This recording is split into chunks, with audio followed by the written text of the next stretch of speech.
В этом видео я расскажу, как самостоятельно посетить 56 достопримечательностей Венеции за 29 евро, как найти самые красивые локации для фотографий, как не запутаться в этом лабиринте улочек и каналов, а также расскажу про особенности общественного транспорта Венеции, как самостоятельно доехать до островов Мурана и Бурана, как покататься на гондоле за 2 евро, в каком месте на нее лучше сесть, чтобы поездка была более продолжительной, где недорого покушать в Венеции, какие есть скрытые платежи и налоги, о которых многие туристы не знают, как их избежать и как вообще попасть в Венецию и бюджетно добраться до самого романтического города Италии.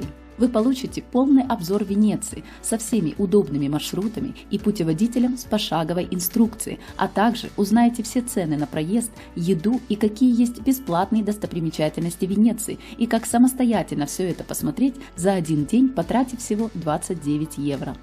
Поскольку центральная часть Венеции состоит из многочисленных островов, окруженных водой, отсюда не все достопримечательности можно увидеть, прогуливаясь по суше. Многие из них возможно увидеть только с воды. Поэтому, если у вас есть желание посмотреть практически все достопримечательности Венеции, вам в любом случае придется воспользоваться общественным транспортом. А теперь давайте с ним разберемся.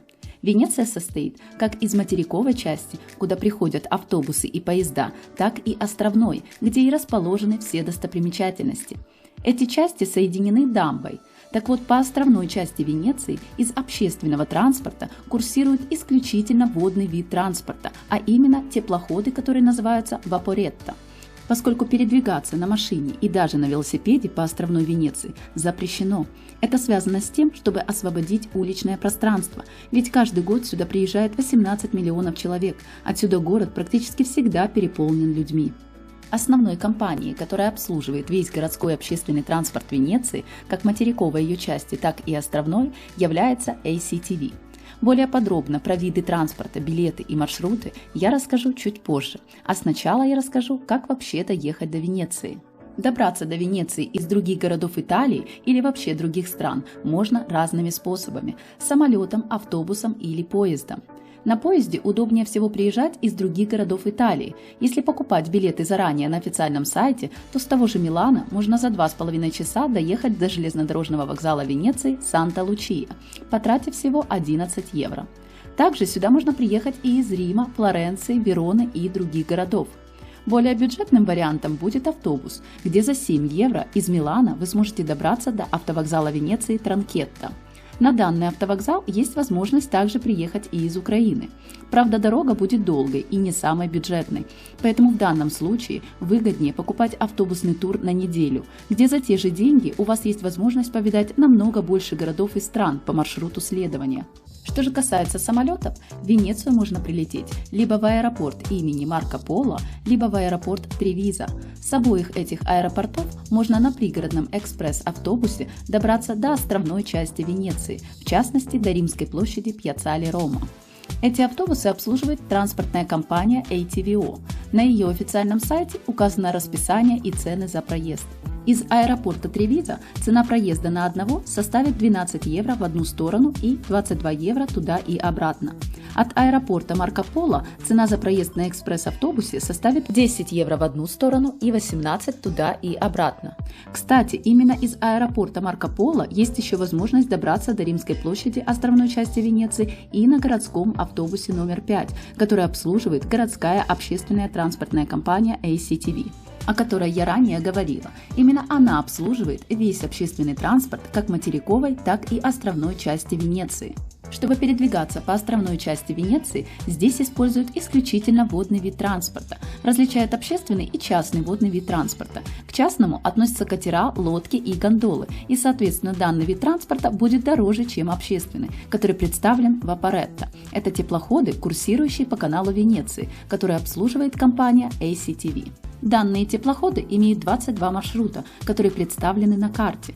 Каждый маршрут обозначен своим номером и цветом и имеет свои остановки. Популярностью пользуются первый и второй маршруты вапоретто, поскольку именно они проходят все основные достопримечательности Венеции. Часы работы вапоретто с 5 утра и до 12:30 ночи. Курсируют они каждые 10-20 минут в зависимости от маршрута. Также есть ночной маршрут вапоретто N, который курсирует с 12 ночи и до 5 утра, с интервалом движения каждые полчаса. Маршрут и расписание есть на официальном сайте компании ACTV и на каждом причале, где делают остановки эти теплоходы. Удобнее всего скачать с официального сайта на телефон карту со всеми маршрутами Вапоретто и потом ею пользоваться.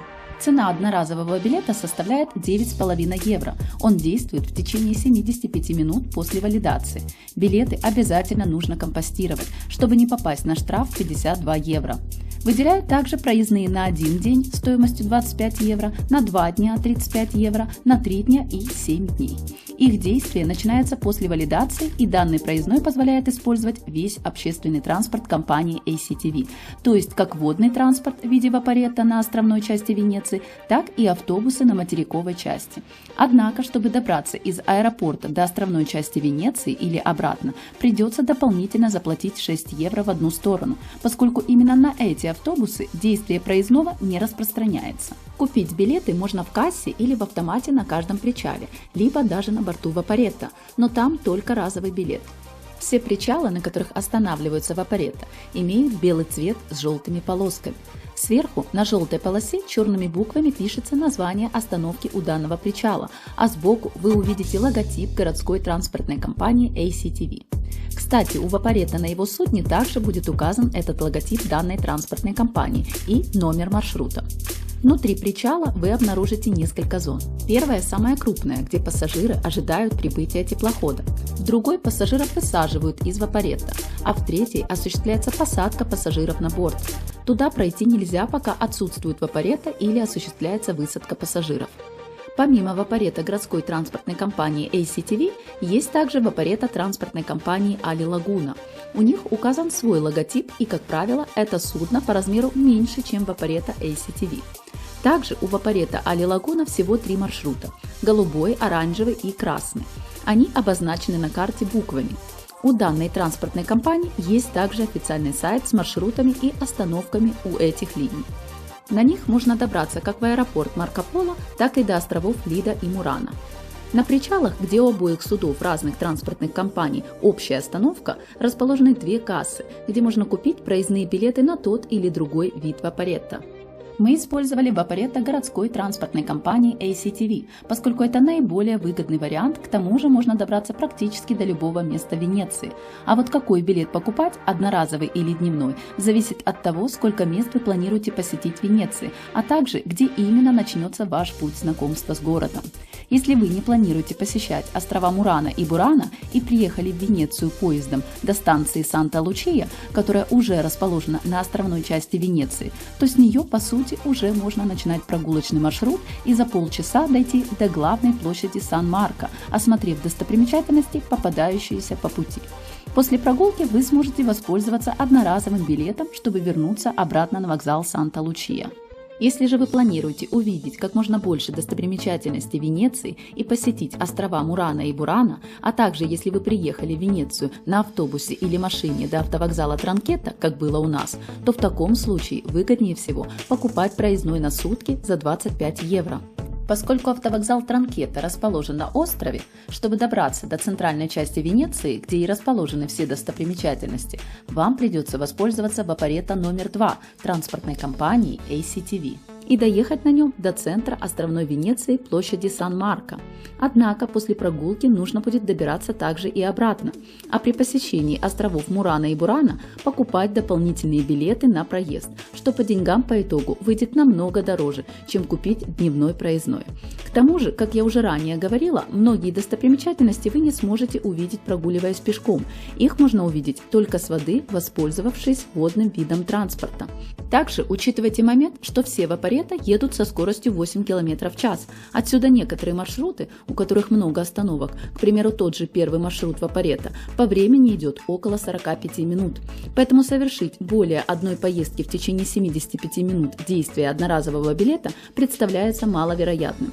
Ведь по Венеции нужно еще и прогуляться по ее красивым узким улочкам и мелким каналам, а на это все уходит немало времени. Отсюда более целесообразным является покупка дневного проездного, с которым вы потом сможете ездить в течение дня на любом номере Вапоретто до нужных вам мест. Наш маршрут начался с автовокзала Транкетто, откуда на втором номере Вапоретто можно добраться до главной площади Сан-Марко. Как я уже ранее говорила, каждый маршрут Вапоретто имеет свой номер и свой путь следования с начальной и конечной остановкой. И только у второго номера Вапоретто есть 3 разных маршрута его пути. При этом конечная остановка у 2 маршрутов одинаковая – Сан-Марко-Закария. На одном и втором маршруте этого Вапоретто с воды можно увидеть разные достопримечательности Венеции. Чтобы не перепутать нужный вам маршрут, на табло, которое расположено на причале, обращайте внимание на остановки, которые указаны в середине маршрута. Именно они будут отличаться, поскольку начальная и конечная остановки у этих маршрутов совпадают. Главные достопримечательности Венеции, еще и в большом количестве, более 20, расположены по маршруту, где в середине пути указана остановка Риальто. Сев в данное Вапоретто по этому маршруту на остановке Транкетто, первые достопримечательности по пути будут мост Конституции, церковь Святого Симеона, церковь Скальци, мост Скальци, церковь Сан-Джеремия, церковь Сан-Маркуоло, казино Венеции, церковь Сан-Стая, дворец Венеции Капезаро, дворец Кадоро, знаменитая скульптура Венеции «Две гигантские руки, поднимающиеся из воды», мост Риальто, палаццо Лоридан и палаццо Гримани. Кстати, более лучший обзор на достопримечательности будет снаружи на корме судна, однако эти места быстро занимают, поэтому многие стараются сесть в Вапоретто на конечных его остановках. Главной начальной остановкой, с которой и начинается путь у многих маршрутов Вапоретто, в том числе 1 и 2 номеров, является площадь Рома, Пиле Рома, куда можно доехать на экспресс-автобусе из аэропорта Венеции, о чем я ранее рассказывала.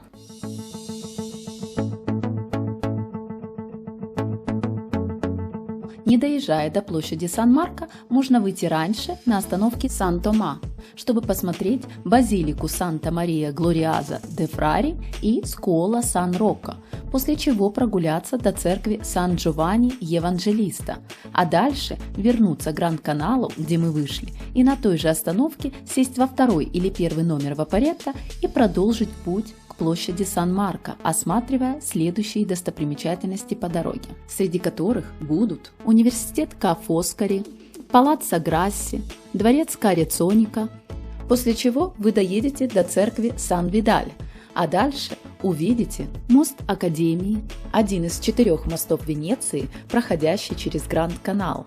После моста Академии будет церковь Санта-Мария-делла-Салюте, художественный музей Пунта-делла-Догана и базилика Сан-Джорджо-Маджоре. Выйдя на остановке Сан-Марко-Закария, можно продолжить осмотр достопримечательностей уже пешком. Первое, что мы увидим во время прогулки, это мост Вздохов, дворец Дожей, колокольня Святого Марка, собор, часовая башня и площадь Святого Марка, знаменитое кафе «Флориан», открытое еще в 1720 году, и музей Коррер. Часы работы дворца Дожи каждый день с 9 утра до 7 вечера, а в пятницу и субботу до 11 ночи. Билет можно купить непосредственно в кассе на месте или онлайн через официальный сайт. При покупке онлайн за 30 дней до посещения музея цена составит 25 евро, а так цена билета составляет 30 евро. В его стоимость входит посещение не только дворца Дожи, а также музея Коррера, археологического музея и монументальные залы библиотеки Святого Марка. Если же вы приехали в Венецию более чем на 1 день и хотите посетить большее количество музеев, то имеет смысл купить музейную карту за 40 евро, позволяющую посетить вышеперечисленные музеи, а также музей Карицоника, палаццо Мочениго, дом Карло Гальдони, Капезаро, музей стекла на острове Мурана, музей кружев на острове Бурана, музей естественной истории и музей Фортуни. Часы работы колокольни Святого Марка каждый день с 9:45 минут утра и до 7 вечера. Цена билета составляет 10 евро. Вход в собор Святого Марка составляет 3 евро.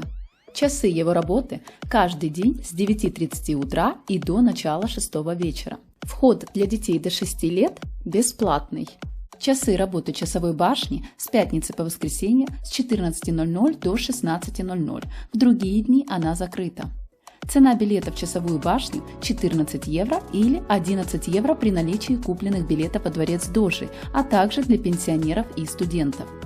Часы работы музея Коррера с 10 утра и до 6 вечера, а в пятницу и субботу до 23:00. Если вы планируете посещать данные музеи, учтите, что это займет у вас как минимум 2-3 часа.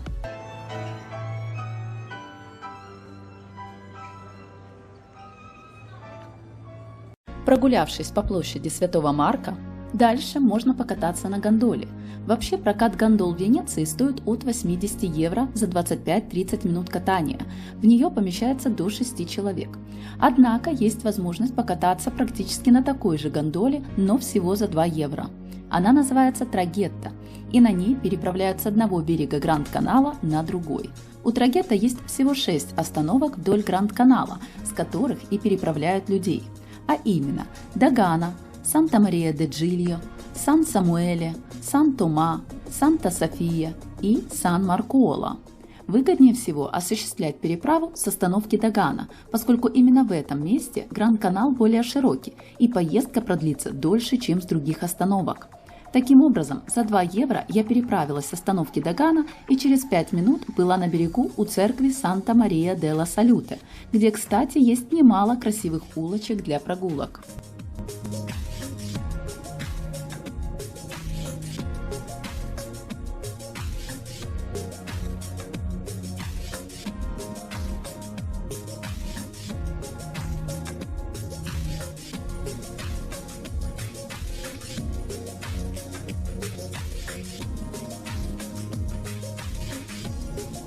Ну а дальше, сев на той же остановке в Транкетто, можно обратно вернуться на площадь Сан-Марко и продолжить прогулку, увидев следующие достопримечательности по пути: церковь Святого Моисея, Санта-Мария-де-Джильо, оперный театр Ла Фениче, палаццо Конторини дель Бовола, церковь Сан-Джулиано, церковь Сан-Сальвадор, базилика де Санти-Джованни-Паоло, Санта-Мария-де-Мираколи, Сан-Джованни-Гризостомо, церковь Делла Базия делла Мизерикордия, церковь Санта-Катерина и церковь Санта-Мария-Ассунта.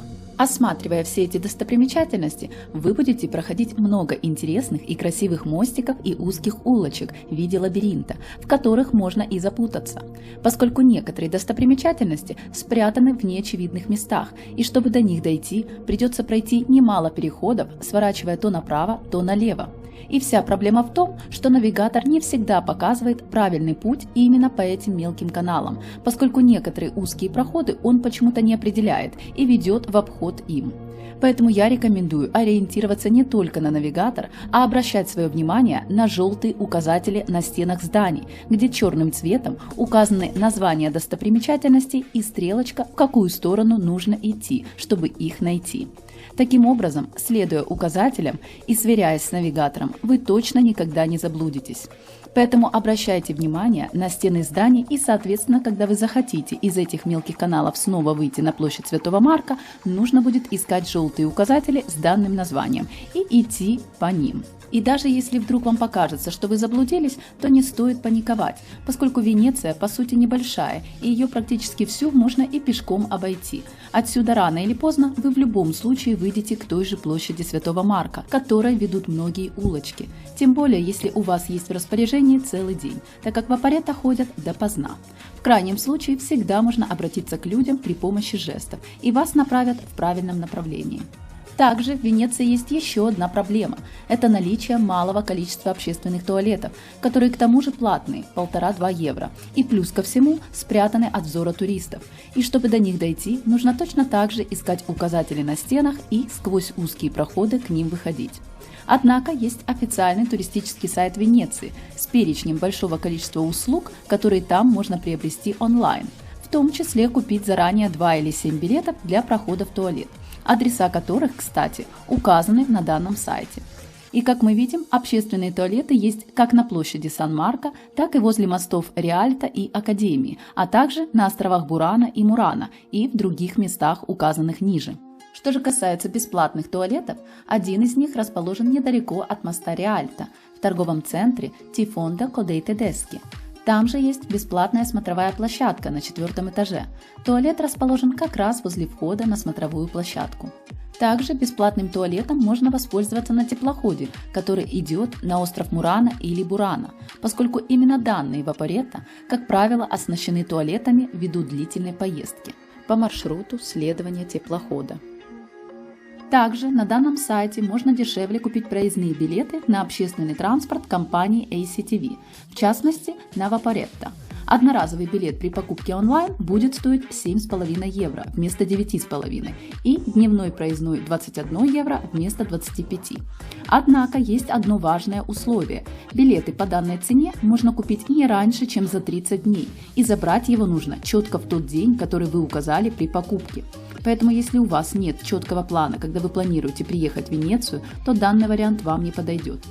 Ну и, конечно, здесь также можно купить музейную карту, о которой я ранее рассказывала, и карту City Pass, с которой посещение некоторых музеев будет бесплатным, а на многие услуги идет дополнительная скидка. Это все можно прочитать в описании к данной карте на сайте.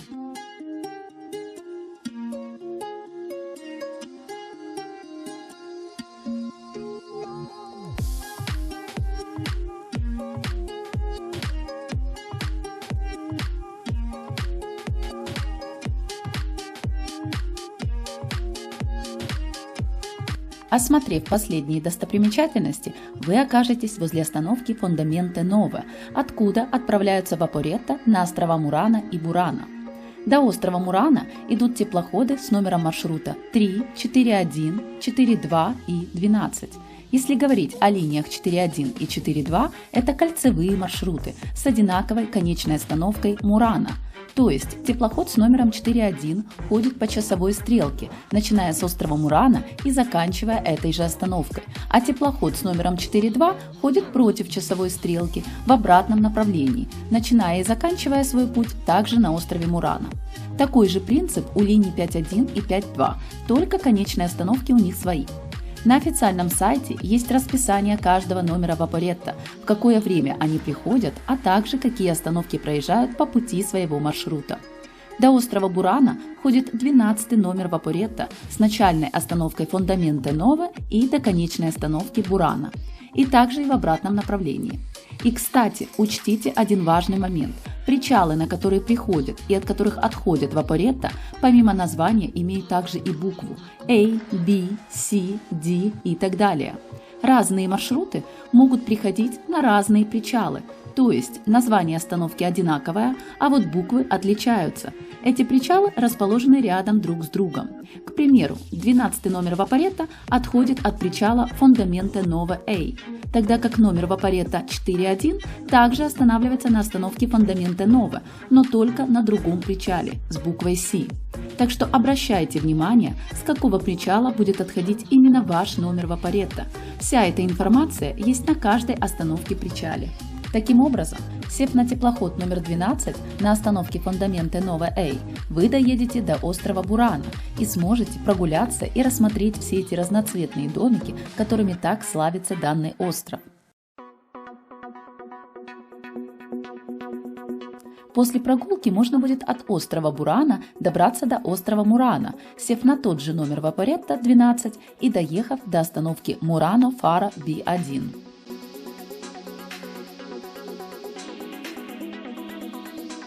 Остров Мурана славится своим муранским стеклом, где оно производится. Но про эти все сувениры я расскажу в своем обзоре о покупках в Венеции и покажу, где я недорого приобрела муранское стекло.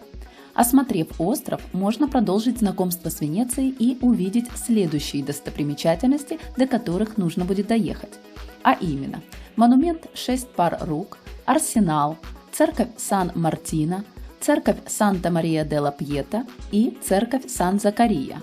Для этого нужно будет дойти до остановки Мурано Фара А1 и, сев в вапоретто 4.1, доехать за 20 минут до остановки Бачини Арсенале Норд.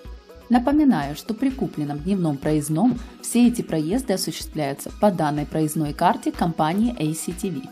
Что же касается кафе и ресторанов в Венеции, мало того, что цены на еду достаточно высокие, так еще есть и дополнительные сборы, о которых не все туристы знают.